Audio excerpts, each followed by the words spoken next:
بسم اللہ الرحمن الرحیم۔ سورہ المومنون آیت نمبر 51 سے 56 میں اللہ فرماتا ہے، اے پیغمبرو، پاکیزہ چیزیں کھاؤ اور جو راستہ میں نے بتایا ہے اس کے مطابق نیک اعمال کرو۔ جو عمل تم کرتے ہو میں ان سے واقف ہوں۔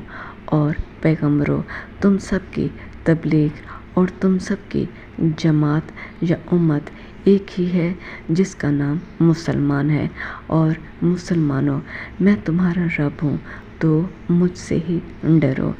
پھر ان سب مسلمانوں نے اللہ کے حکم میں تفرقہ ڈالا، یعنی اختلاف کیا اور فرقے فرقے بن گئے۔ جو چیز جس فرقے کے پاس ہے وہ اس سے خوش ہو رہا ہے، تو ان کو ایک مدت تک ان کی غفلت میں ہی رہنے دو۔ کیا یہ لوگ یہ خیال کرتے ہیں کہ ہم جو دنیا میں ان کو مال اور بیٹوں سے مدد دیتے ہیں تو اس سے ان کی بھلائی میں جلدی کر رہے ہیں؟ نہیں، بلکہ یہ سمجھتے ہی نہیں۔